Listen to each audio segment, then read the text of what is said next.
and welcome to another episode of the Language Lounge. My name is Michelle Ola, and today I'm really excited here to have with me Kara Parker of the Creative Language class, who, along with Megan Smith, has been talking about proficiency-based teaching and learning for a long time now. When I think of people that really kind of influenced my view of curriculum and writing and lesson planning with a focus on proficiency, I really do think of you, Kara, and Megan a lot. So I'm really happy to have you here.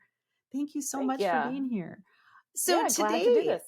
I'm so excited. So today when you and I were talking earlier about what we might talk about, we kind of talked about teachers have some flexibility sometimes in how they teach. They're kind of their strategies they use and their kind of approach, but sometimes they don't have, or they don't feel like they have that flexibility in what they teach. So they might have some flexibility in how they teach it, but not necessarily what they teach as far as their curriculum, as far as their lessons and their units and things like that. And so I know this is something that's important to you, and we talked about having and creating flexible curriculum and flexible unit design.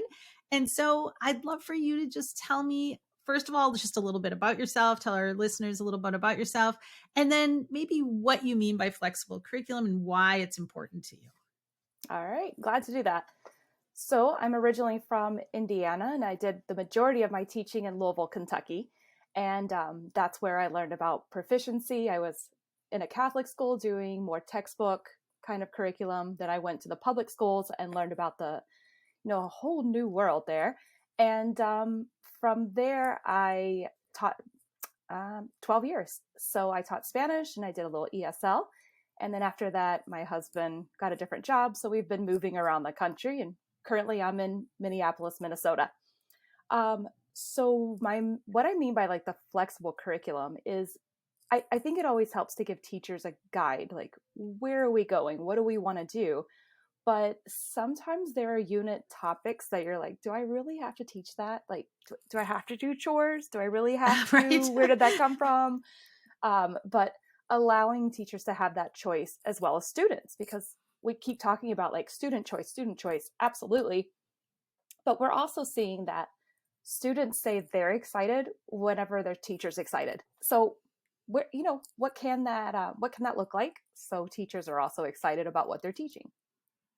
I love that. That is so, so true. I know there were always some units that never connected with me as a teacher, or really my students sometimes, depending on the group that I had. And I just kind of slugged through them because I had to, right? I thought I had to teach, X, Y, or Z, because that is what they have to know in level 1, in unit 3. We have this kind of sequence that we traditionally focus on because traditionally we were focused more on grammar and vocabulary based syllabus, right? And so I think the freedom of that flexibility when we're teaching for proficiency is so empowering and liberating in some ways, right? Absolutely. And so why can we do that with a proficiency oriented sort of curriculum or framework as opposed to a traditional grammar focused one or vocabulary focused one? It makes me think of like this one situation I was in. So I was it was an alternative school for teen moms, and it was a small school. I was the only Spanish teacher, and because of scheduling issues, they said we have to put multiple classes together. So there's going to be one student for level 1, and there's going to be like 3 for level 2, and there's a native speaker who wants to take it as well. So I had this class that was like very small, but every student was different. And it was at the time where the school district had said, here are our units, here are our common assessments, here are performance assessments and such. And I looked at those and I said, well, how am I going to do that? Like, am I going to just have this one student working alone? Am I going to, move this one there? Like, I really had to figure this out. So I ended up just, I talked to Thomas Sauer, who was our leader at the time, and he said, it doesn't matter what you're teaching, as long as you're teaching toward the communication. And he said, go back and look at your skills. Like, what is a novice able to do versus what an intermediate's able to do? So I picked a topic that I was interested in, something that looked kind of similar. And I said, you know what? I picked ecotourism in Costa Rica because a lot of them were interested in traveling and, different places. So we took that unit and I figured out how can we all be together for some of it and just have different expectations. So the level ones were using more words and phrases, where my intermediates were getting into describing using, strings of sentences and such. And to be honest, it was one of my favorite classes ever because everyone was at a different place, but I felt like they were also helping each other and focusing on what was important, which was talking. I love that. I love that because you're right. Our standards are very open in the fact that, I can express my preferences or feelings and react to things, and often you hear the things in a lot of the state standards and the national standards about a variety of topics, right? That little Right. catch-all variety of topics, right? So we really do have that ability to talk about an ecotourism in Costa Rica, and then just like you said, focus on that what it looks like at the different levels. How did you, or just, I love this idea, and I think so many teachers are in their classrooms, and whether or not it was deliberate that you have level 1, level 2, level 3, level 4, or if you just teach level 2 and you've got the range of everything right up and down the proficiency level. What did this look like on a daily basis, as far as, what did you have them doing kind of together versus, kind of more targeted towards their different proficiency levels? I'd love to hear more about this. Sure. Yeah. So usually we started with something, I called it my spark. So what's the spark for the day? What's the chispa? Let's watch a video. Let's look at a picture. Let's look at an article, something, and talk about it. What's your opinion? And I found that worked best, is like, what's your opinion about this? Because I don't know, people just innately love to share opinions, right? It's so true. So a little about what's your opinion and such, and then get into like more of like a we do, I do, you do. And when it came to that point that they were doing their own work, that's where a lot of that differentiation came in, where my novices, yours is going to look more like this, and then be able to give a little time to maybe intermediates and say, we need to work on a little bit, like you said, the preferences. You can give your preferences just using a very simple I like, or Hmm. I would like that this would happen. Like, Hmm. that gets higher. So just helping those students who are at that level, like, let's take it a little bit more. You can do a little more. I think that's amazing. I think that's wonderful. I think another, sometimes that was a lesson that was kind of thrown at you. You didn't necessarily go to a conference session and and try and do that, right? And try and go learn about this in order to implement it. But that sounds like a valuable lesson that you were able to learn kind of on the job and on the spot. And You know, that's yeah, important too. I had the yeah. permission to fail. Like I had that, like, just try it. What's the worst case? Like, you get to come in the next day and try again. So that was really nice as well, just knowing that they were aware we were trying something new, and we had to figure it out as we went. So that was a relief, because I'm a little bit of a perfectionist. I've got a little hint of that, like probably most teachers. Right. So I wanted to be successful and do well, and I wanted them to do well. But yeah, there were times where it's like, nope, that didn't work, and go back to the planning board. Yeah. The other lesson I can imagine, or the other thing that you probably really was important for you, was to really understand and dig into those, proficiency levels and those performance descriptors, and really be able to know what a novice mid, proficiency level can do, and what the expectations of that person is, as opposed to an intermediate low, or whatever it might be, as far as where they're at. I'm sure that probably really helped you dig into really knowing the differences between those as well, I'm guessing.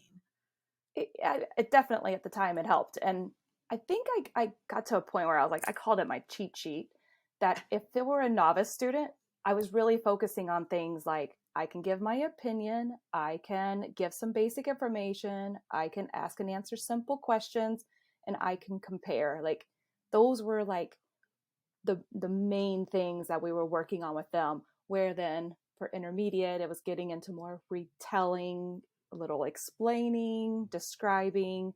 So similar, they were still doing those basic ones, but I could also add those to them. I love it. That's awesome. So when you were saying you developed the unit on Costa Rican ecotourism, so it sounds to me like in the context you were teaching, you had quite a bit of control over kind of the topics. Is that true? That you had some flexibility as far as what what you were able to do with students, as long as you kind of had the same. It sounds like you had common assessments at the end. You might have had common targets.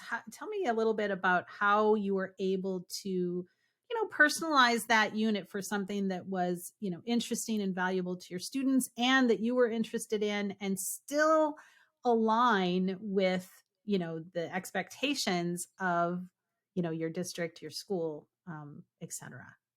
Yeah, so I looked through what the curriculum was and I said, okay, so usually there's a little travel. Usually there was something a little bit about food, something about like daily activities. So I tried to look through as like the whole curriculum, levels 1, 2, and 3, and what was common. And that's what kept coming up, are things like that, which are topics students want to talk about. So I loved it. So within even that Costa Rica unit, I put a little touch of all of those. So that really helped. And I got to say, I was very nervous when it got to the end of the year and I gave the common assessment. I was like, how are they going to do? I mean, I made up these units, just kind of like put them together very differently, where the curriculum was more isolated, where I was more integrating them together. And I found they did well. And it was that aha moment of when you can see the skills transfer. Like, yeah, maybe they just read something that was about a birthday and I never talked about a birthday, but they still saw those activities we had learned about, or some common structures. So they still did well, and I was very happy with that. And that was like a woof moment to see that it did transfer, and I didn't have to teach to the test. Yeah, because you're really teaching to the standards, right? You were teaching to those expectations. You were looking at those can-do statements and those, the functional language that they need at each of those levels. And then you were able to kind of do that variety of topics, quote, that you were able to kind of do, and something that both you were interested in and your students were interested in. I love Yeah, that. and a So what big do like you go ahead? well, and a big kudos to the district is, the performance assessments are open ended also. So when it came time for them to talk about whatever was on there, they could use anything they wanted. It, and I also was in a situation where students were coming from different schools all the time. So I might have one that, they've had a month with another teacher, or here's one who's had 3 years with another teacher. I didn't really have the luxury of saying, what have you already learned? And let me make sure I, continue with that. But I just looked at what were they able to do skill wise, and let's keep going from there. What proficiency sub level are you? And let's keep the growth going. That's awesome. So I feel like not only just so in that case you had to kind of meet the needs of your students, right? And you had to be very flexible and really open to really working this out, kind of figuring this out as you go because of that particular student base or that particular context for you in. So what would you say to teachers that kind of have their maybe their district has a set curriculum. Maybe their school uses a textbook, it might be a traditional one or a very proficiency oriented one, but there is a sequence, there is a scope of themes and topics. How can teachers still have that flexibility, or do you think teachers can still have that flexibility with their units and their lessons and their curriculum and still meet the expectations, from the outside kind of stakeholders that they need to? Yeah. I've seen a lot of curriculum now, and there are some that I think are more flexible than others. And generally, what I see though is you can play the game. Like if there's a unit where they want you to talk about things students like to do, especially if we're in like the novice level here, you can go very focused in on that. You don't have to teach them everything from, do you like to play chess, and do you like to study, and do you like to sew, and music, like, that traditional very long vocab list, but to like really focus in. And I found that they still will do well when it comes time for those assessments. So if a teacher really likes music, I would say you could focus in on that, and students respond really well to that one. Megan Smith did one on sports, and the first time she did it, I was like, oh, I don't know, that's too focused, there. But what we saw is, instead of going a mile wide, they were able to go, a half mile deep, and that was really eye opening to see that they could do so much more if you just narrow in. That's great. And so how do you let's say when you're designing let's say you do decide like Megan did, or like you're talking about your Costa Rican ecotourism, like how do you go about creating those either flexible whole units or even just lessons within those units? What is your kind of process for doing this? Well, there's a little backward design, and then I would say there's a little, we're going to say back and forth. Like, a lot of times, we start with, what do you want them to be able to do? So let's see what the outcome should be. And that's based on the proficiency level we're targeting. So that's also another good, like, let's remind ourselves that they should be describing, comparing, basic info, whatever those are. And from there, then break them down into some daily objectives. But I find as I actually start creating lessons, I'm constantly refining, going back and forth. Then I'll realize, oh, there's not a single authentic resource out there about this topic, so maybe I should change that. So it's very fluid, and I find that a lot of it's changing constantly. And even year 1 to like year 2 that I taught it, something would change. So you don't necessarily start with the authentic resource. You start with the, the functional language and goals and objectives, or do you kind of play with the two of those kind of working together? Because I know you use a lot of authentic resources as the basis of your curriculum, correct? Yeah, In your yeah. units. There, if I had to say anything, it was really back and forth, back and forth, Yeah. back and forth. And sometimes I'm like, whenever I'm explaining how I do it, I'm like, it's a good question, because sometimes it's messy, and if I showed you all the scribbles on my desk, you would understand. But it's a lot of times just what also is kind of inspiring, or something. There might be one resource that just sparks everything. Like, I learned recently that tomatoes and potatoes are actually from South America. And from there, I was like, okay, that's got to go in a unit somewhere. Like, I'm a big Jeopardy fan, so I really love trivia. And like, that's got to go somewhere. So that was a spark that started the chefs and recipes unit, that let's know what's in those recipes and what those ingredients are and what they're making. I think that's great. You know what I liked about what you just said is I think sometimes when when teachers don't have that flexibility in what we teach, we lose that creativity. We lose some of that, like you said, that spark to really just find something that really does kind of interest us and kind of go down that rabbit hole of what can we do with that, and that real creative part of lesson and unit design, we can kind of lose a little bit of it, I think.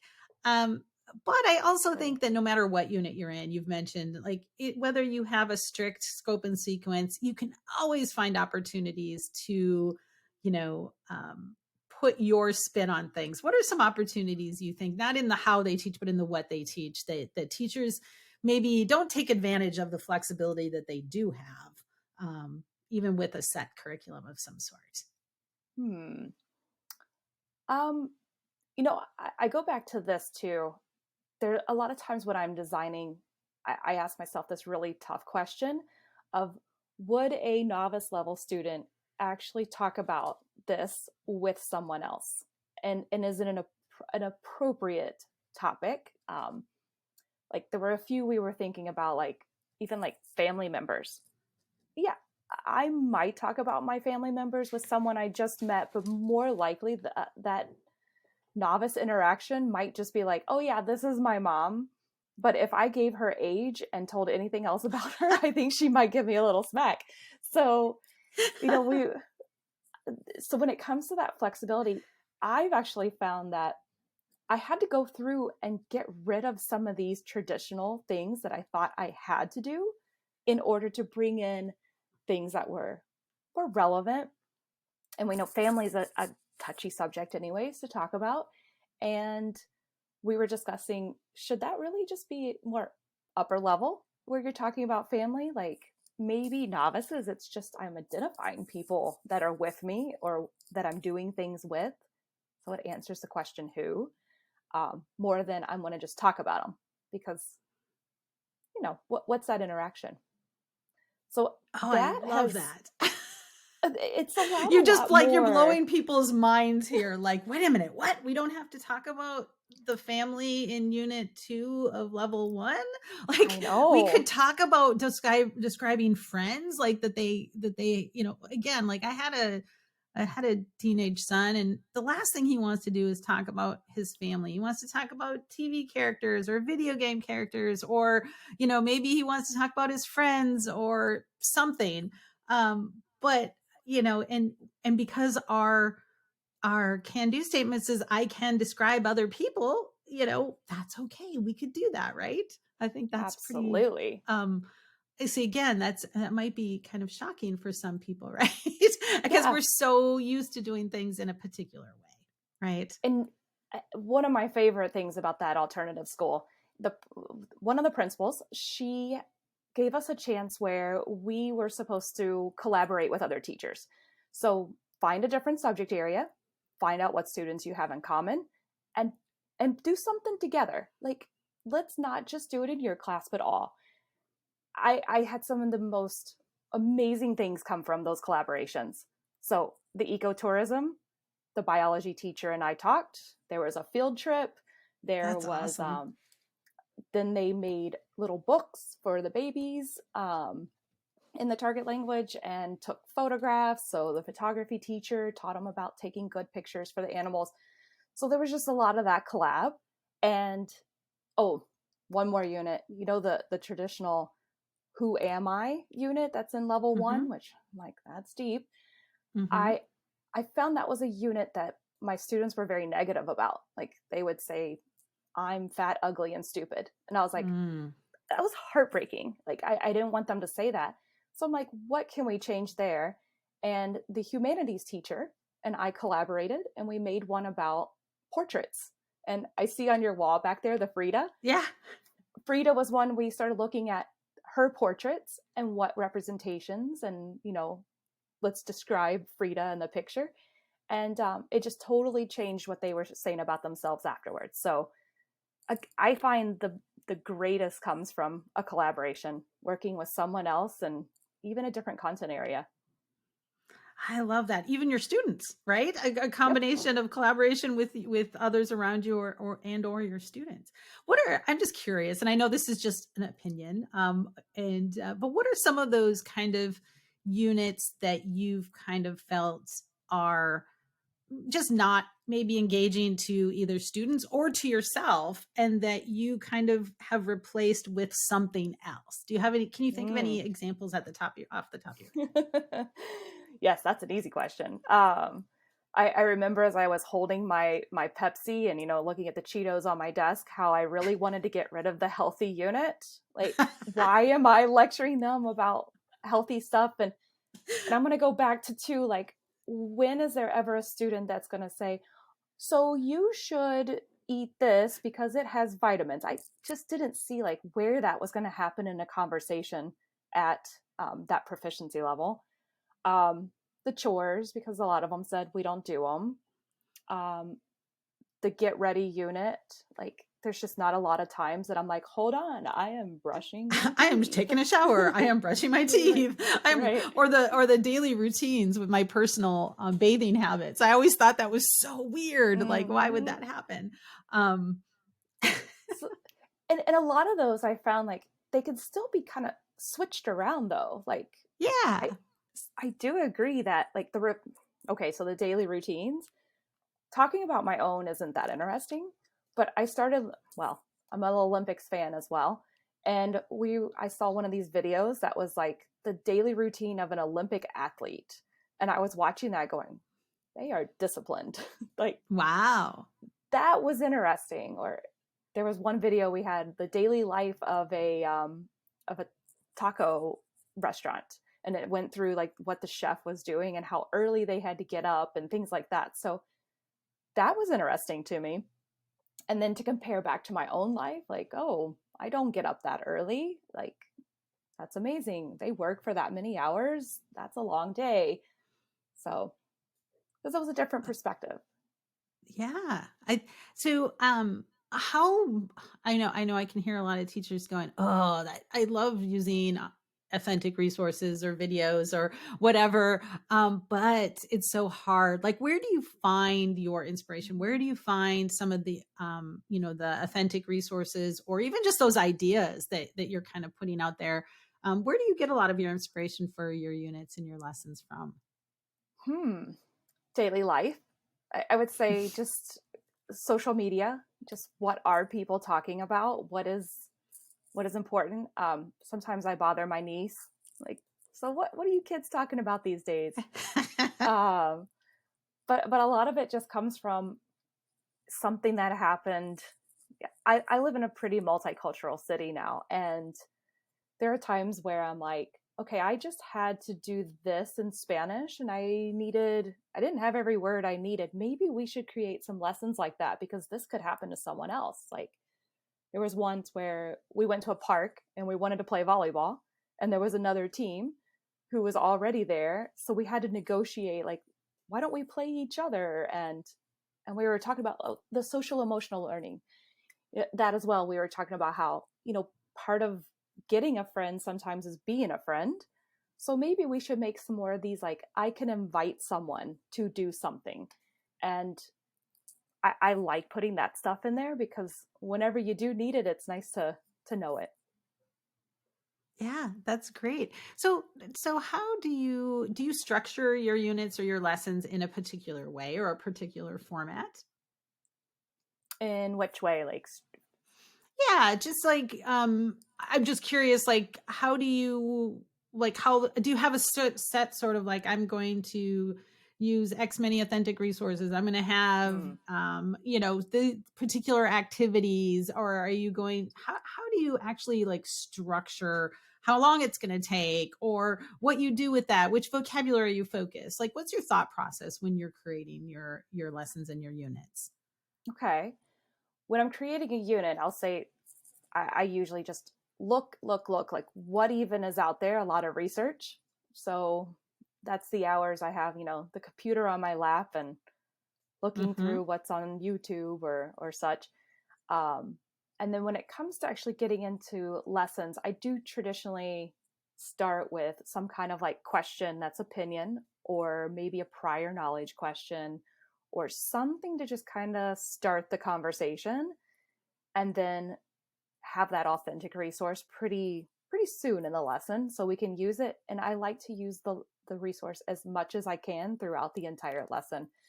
I saw this at an ACTFL. Someone said an IPA every day, and I do try and do that, but there are times where I'm like, no, this lesson is just purely interpersonal. That's what it is, and I feel like that's okay. I just want to make sure that not all my lessons are that way. So a good review after I've created just to make sure, do I have enough of this? Do I have enough of that?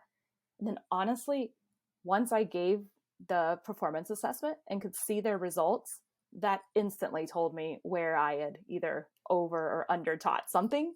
So I could fix it for next time. That was my next question is how do you evaluate the effectiveness of what you're doing because that's important, right? That you've got the right amount of all of the things.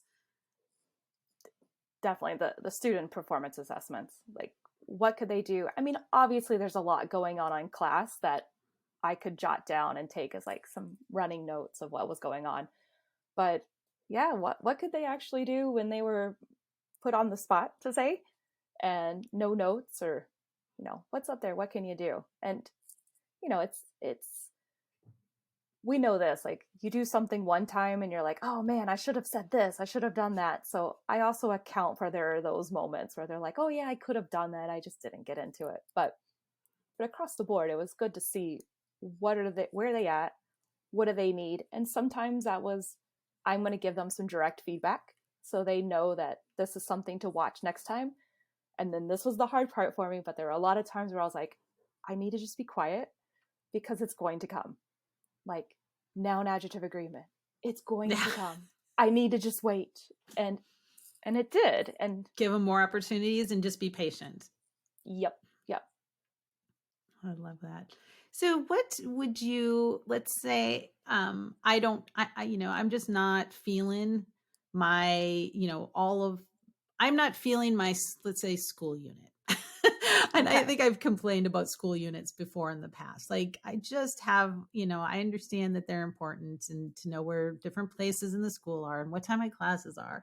But let's say I'm just like, I just want to tweak that. I have my, overall assessment and, of all the typical school things. What would you suggest for me to kind of, how can I make that unit more flexible and more meaningful to me and hopefully to my students? Do you have any suggestions? I'm just going to put you on the spot. And if you don't I like the love it. school unit, any other unit, but that's just one that I've always been like, ugh. And for whatever reason, whenever I've taught the school unit when I was in the classroom, it always fell in like late October or Oh November, my. like it was never even when it should be, like in my opinion, so I always just kind of, everybody's like, oh man, all right. Yeah, we've been in school. We get it. Right. So help me kind of jazz this up. How would you help me make, Okay. change my mindset, help me kind of get those creative juices going so that I can really love the school unit and my students can kind of love at least the outcomes from that. Well, I've got a perfect one here for you. So Yay. let's start with this too. Like, back to, when are students going to talk about that? So there's some things in there that, like, you need a pencil for math class. Maybe we can get rid of that lesson. But there are some, the one thing I found to spice that one up is to actually have an authentic audience. Like, once you have a reason to talk about it, and that could be like a pen school or a pen pal. I like to host exchange teachers. I don't have my own Mm. kids, so I host this teachers. And we went to a classroom and she was talking to them. And then all of a sudden it was like, oh, yes, we want to talk about what time school starts. And yours is what time? And mine's this time. Wow. So that cultural comparison was very, very important. So I would say it's almost a, let's start with the other, like, what are other cultures and other countries and other people doing for school? And then compare back to yourself. That I really love that. helps. That tiny little switch there. I just love that tiny little switch. All of a sudden now makes me talking about my school or where things are at or what I need for what classes or the times more relevant because I now have that real reason to talk about it. I love it. That's a Yeah. great start. Any other tips or ideas? Um, and also I that will say on that reevaluation. note, Yeah. I will say on that note before we move on, this makes me think of when I was in the district office, we had this wonderful event at the end of the school year where all of the foreign exchange students, all of the guest students would come and they do a panel in front of the school board and the superintendent and some teachers and things like that. And it was always so fun because one of the questions was like, what was the biggest adjustment or the biggest change, or kind of the hardest thing. And there was the school, like how many classes they had versus, it was always this amazing, like a lot of them, they have like 15 classes or they have, like massive amounts, or they only go to school in the afternoon and they go home for lunch. And students were always fascinated on both ends about how different our school experience is once they knew that they were like drastically different in other parts of the world. So I think, again, if you were speaking to an actual student or had an authentic audience to be able to talk about those things with, I think it does automatically make it more interesting. Awesome. So And you were just going to say another one. So go ahead. well, and to that note, I'll say this: finding that native speaker or finding that connection always takes more time. And And that was one of those, I was like, I just don't have time to do it. I need to keep going.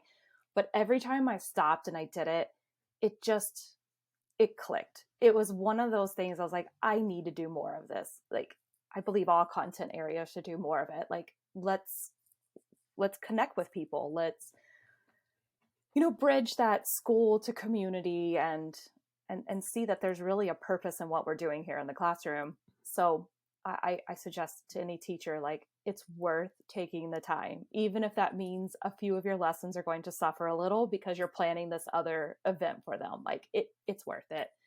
And it was I did national boards, and that's a very big part of it, is how are you doing community? Mm-hmm. And of course, it was my most stressful year because I was doing all of that on a cart. But it was the year I brought in the most guest speakers, and hands down, it was just a very memorable year. And at the end of the year, I asked, like, well, what was your favorite event or speaker we had? And they were like, I can't pick one. And I thought that was a real win. And boy, they really listened to them more than me. That's fantastic because it was So, relevant and meaningful. I think that's great. Awesome. All yeah. right, one more thing. What's another Okay. thing to jazz up this school unit that I've got to teach? Um, Maybe still the community.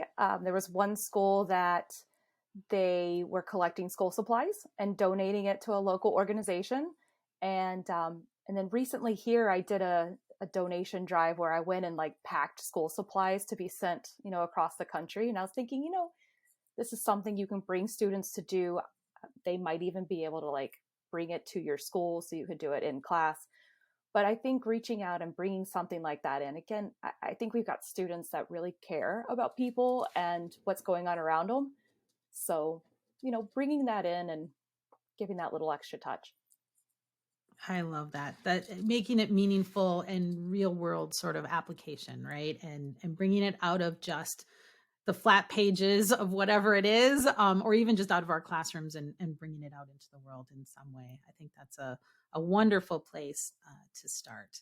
Anything else you want to kind of talk about, as far as flexible curriculum design, how teachers can really bring in the things they love, feel empowered to bring in the things they love, and still kind of meet those external expectations that they Um, Let me switch this just a little. I want to talk maybe to leaders even about this, because I know there are have. like department chairs and other leaders that are also thinking about this.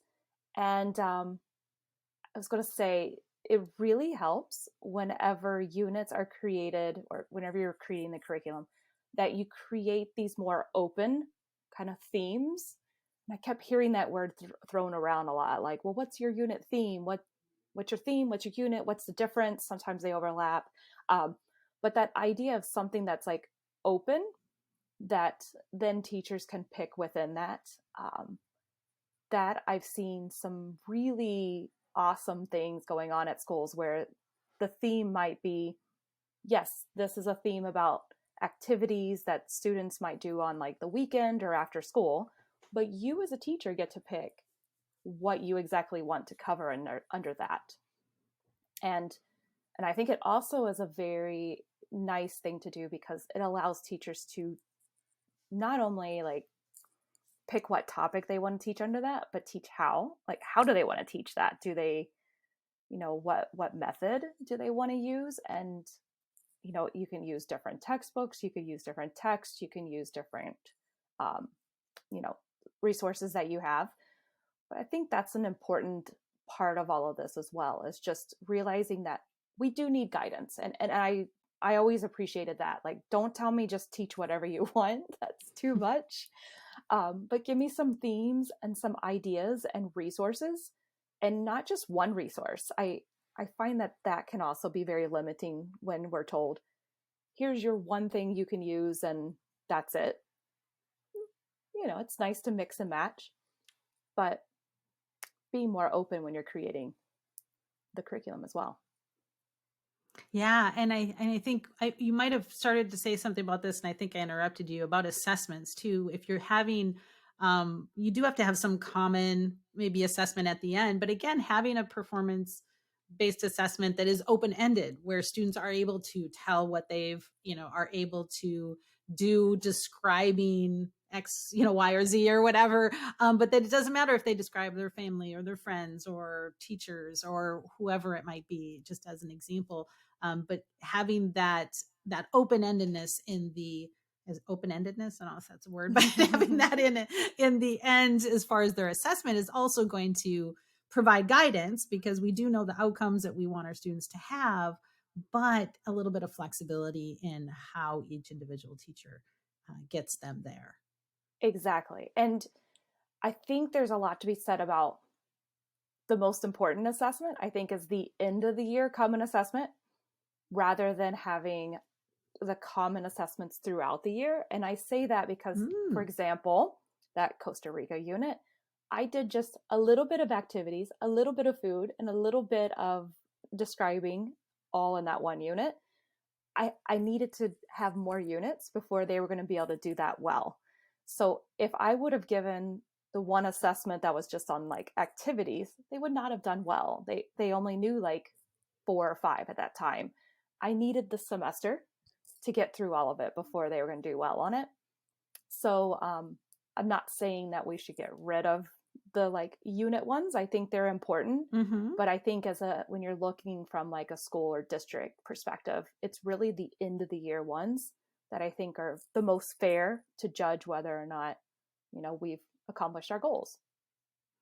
Yeah, that really does take into consideration some of those other things you mentioned too, not just the what, but the how, and how some approaches are more integrated and some are more piecemeal. So that's a Mm-hmm. really is a really great point, that I think is definitely worth mentioning.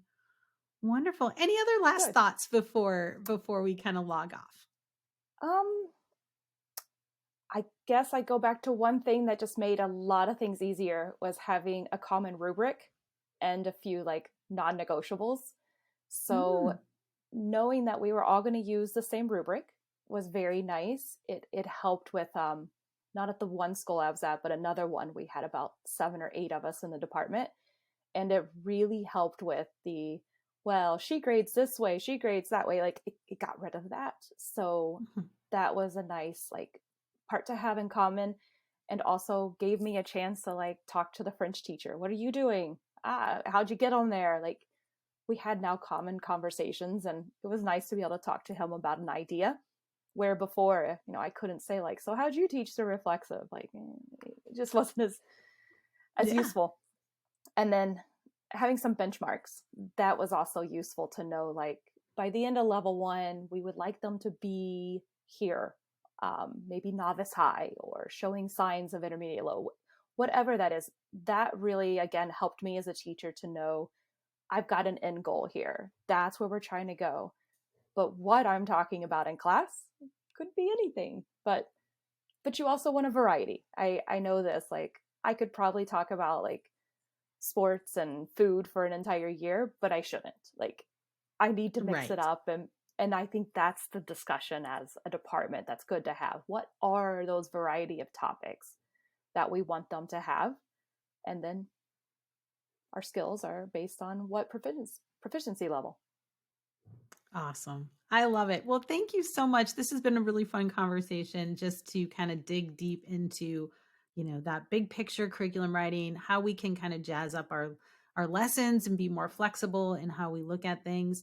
I do think I can't have you on here and not mention that one of the most useful things that I think you and Megan have produced is the proficiency, how to explain proficiency to students, and your lesson that you have that does that, because I myself think I learned so much about what it means to be a novice learner and an intermediate learner and an advanced learner, and what they can do through that lesson. Do you want to just kind of tell a little bit about that? And we can put that, maybe if you have that lesson on your creative language classroom or class website, maybe we can link it.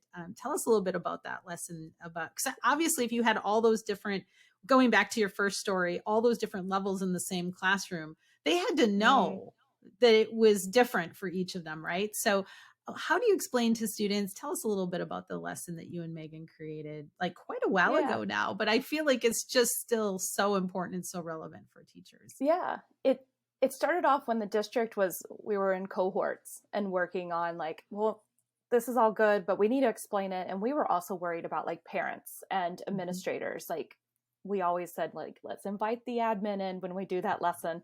Um, but we started with just what do we want that to look like? And it started off with like a Martian, and then we've changed it now to be different and more open. But the idea is just basically giving an open-ended prompt like, hey, tell me what there is to do around here on the weekends, and then giving the groups of students a different card, and each card has a different description, more student terms of how to write it, like just use words, you can have spelling mistakes, um, use some proper nouns.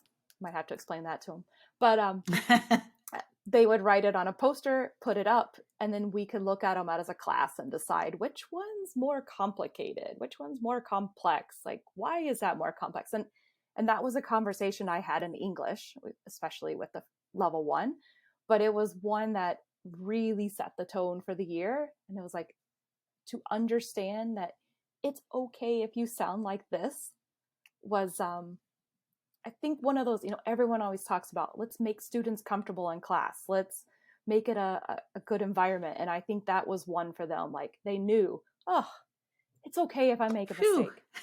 Yes.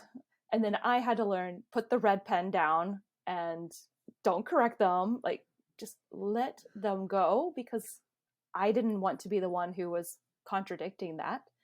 And that was hard. That was very hard. Like, we're trained. Point out the mistakes. Mhm. So from that activity, they get to see what are some examples in English of the different levels. And I hung them up on the board, like up on one side of the classroom. And as I started getting their results, I would ask, like, this was so good. Can I put it up there? And then I would start putting the student samples in the target language. And I found they'd walk over and they'd say, oh, I can do that. Oh, okay. I'll add that next time. So it helped to just explain how I'm grading, because it's different. It's very different. And it seems very scary and like, well, you're just going to pick a level. How do I know that? So I always wanted things to be as open as possible and clear that this is what we're doing.